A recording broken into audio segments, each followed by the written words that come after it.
What was that? Where did I buy it? You want to feel it? You want to see if it's real? Can't see shit through these silly glasses. I gotta admit though, I'm a little nervous. I'm a little nervous tonight. Don't be nervous. I'm scared. I'm scared. We're here for you, I'm Dave. so scared. I am.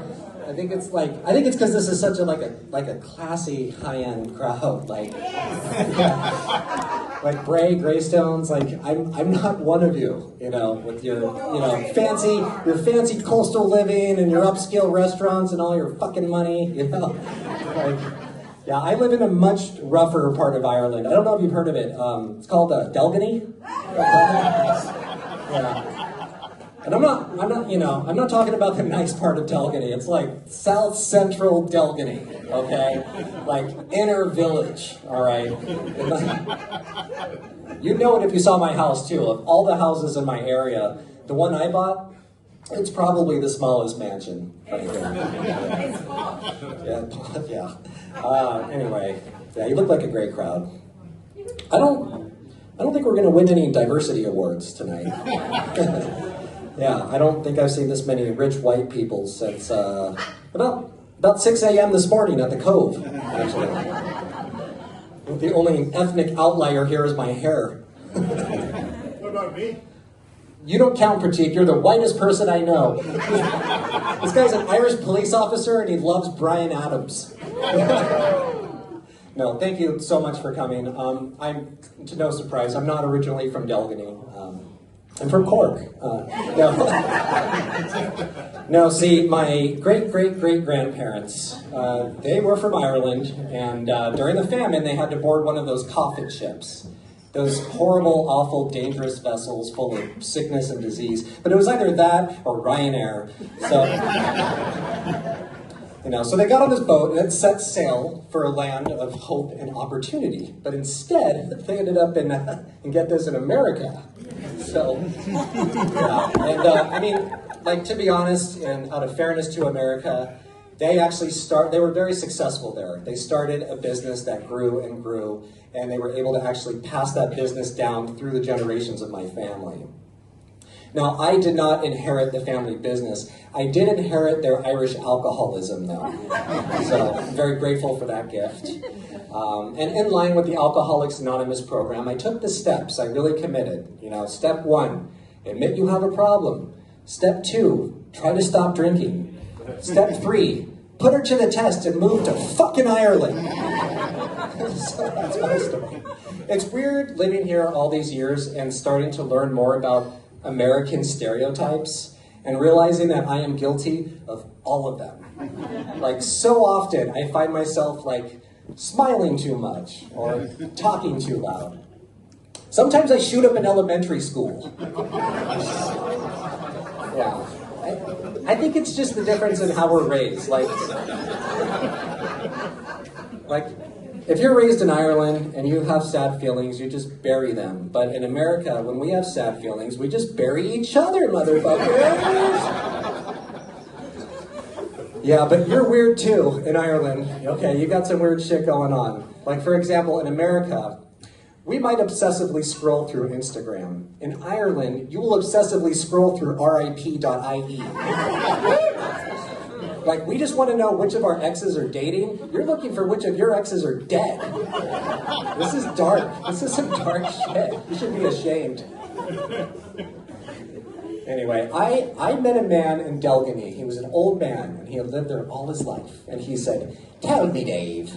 Oh, by the way, my Irish accent, I know, is awful, okay? I just want to own that. I tried to do a regional Dublin or a regional Cork accent, and instead I end up doing a regional P.S. I love you, or Far and Away. Tell me, Dave. I sound like a leprechaun, because that's how you all sound. So the man said to me, he said, "Tell me, Dave, what is your hometown San Francisco the most famous for?" And I thought, probably big iconic structures, like Alcatraz Island or the Golden Gate Bridge. And I said, "What's Delgany famous for?" And he goes, "Oh, in the village, we've a sharp bend in the road." I said, "Is that all?" And he goes, oh, and a cemetery right next to it. And I said, is there anybody famous buried in the cemetery? And he goes, no, it's mostly just people who didn't know about the sharp bend in the road. Anyway, I think we need to talk about the elephant in the room. And by elephant in the room, I mean the Brillo pad on my head. Yeah, I decided to comb out the afro tonight, just to fuck with you, basically. No, just to make sure that you got to know me a little bit better, because some of you know me as the dickhead on your residence association committee. But I need you to know that I'm also a 1970s porn star. Some of you thought I was just some nerdy dad at your kid's school. But you didn't know I was the 6th member of the Jackson 5. I took one of those ethnicity tests recently, and per the afro, it turns out I actually am part black. I am part black. It's just not the part that I would have hoped for.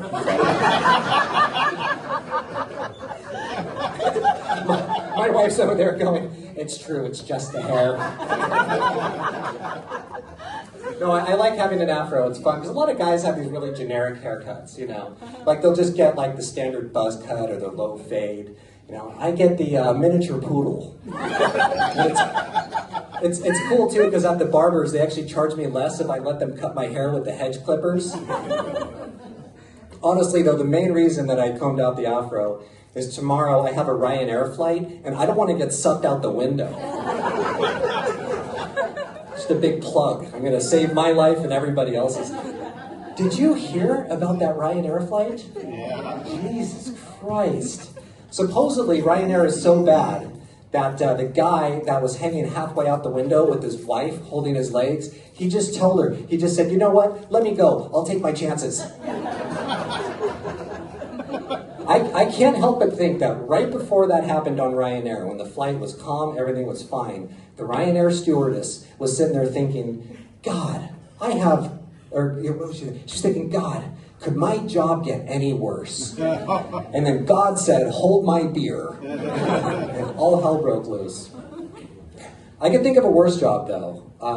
You know, at the grocery store, there's those self-checkout machines that are putting all the cashiers out of a job, but then they still need a cashier to help people with the self-checkout machine that's putting them out of a job. How degrading is that? It must be awful. Oh my God, I feel so sorry for those people. I work in tech, and in my job, I help people use the AI technology that's putting me out of a job. So, joke's on me. I'm pretty fucked. It's fine though. I've got a plan B. Actually, I've got a bit of a side hustle that I started early last year. It's kind of a niche vertical. Some people would refer to it as being an environmental optimization engineer. Other people might call it being a window cleaner. So that's my big fancy career strategy, is go from lucrative tech career to broke window cleaner to starving stand-up comic.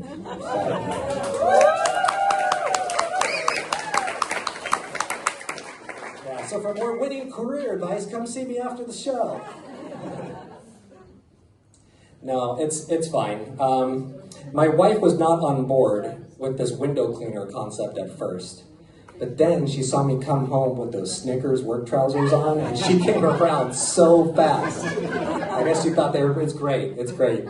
Yeah, she thought they were pretty hot. So even to this day, it's like Snickers on, knickers off. It looks wonderful.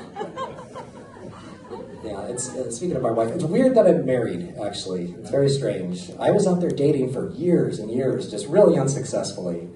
It was good because I learned a lot about women and about myself and about gonorrhea, but it was like every woman I dated had these standards that I just couldn't meet. They all expected their man to have a job, or to be emotionally available, or to be able to legally walk within 300 yards of my ex-girlfriend.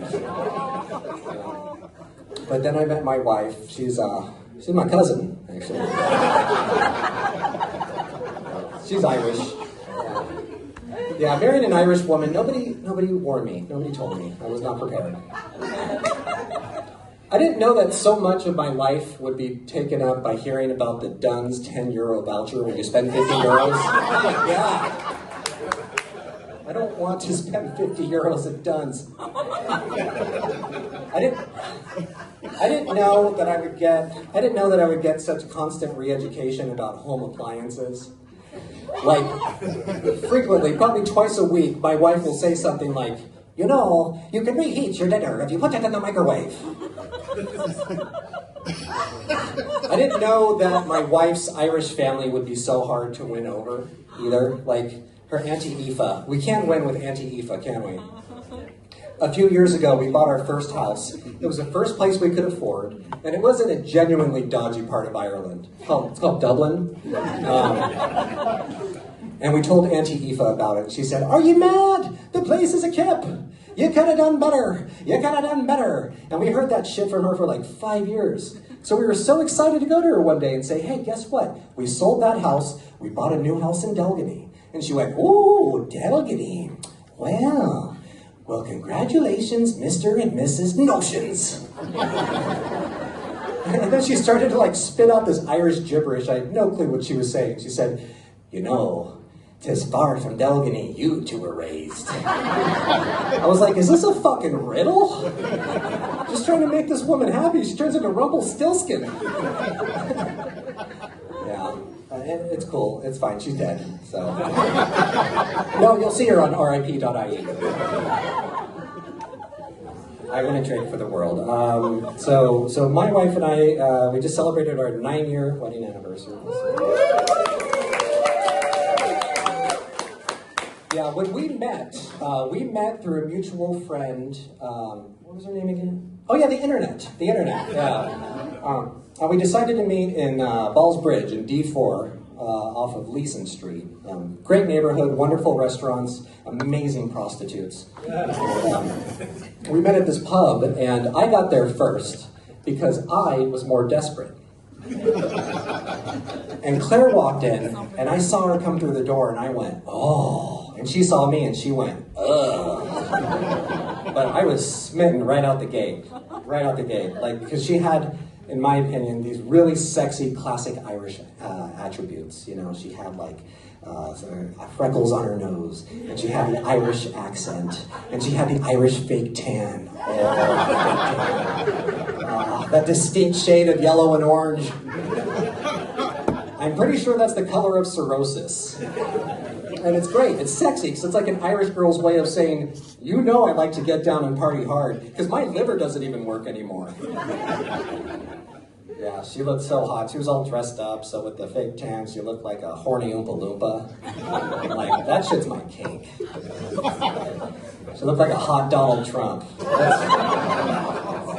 That's my other kink.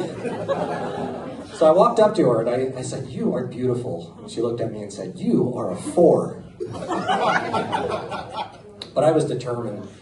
And we sat down and we started talking, and there's something that I did differently than I've ever done in my entire life, and I figured out what I needed to do. Okay, young Daniel, listen to this advice. I swear to God. And ladies, I want to know if this resonates with you. Here's what I did. I shut the fuck up.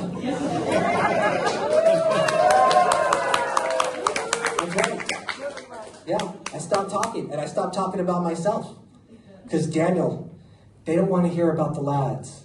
They don't care about your mom. They don't want to hear about fucking soccer. Sorry, football. They want you to ask them questions about them. And that's what I did. I just asked her a ton of questions. And it was rough going at first, because my questions were awful. I was like, "So, sex on the first date?" But eventually I got around to the killer question that really won her over. I said, "Hey, can you tell me all about the Dunn's 10 euro voucher that you spent 50 euros? And I just let her talk. So we had a wonderful day. And by the end, we had agreed to see each other again. We walked outside and gave each other a big romantic kiss. And as I walked away with a full heart and a half boner, I thought, this is the one for me. We've been together ever since. Thank you very much. Appreciate it.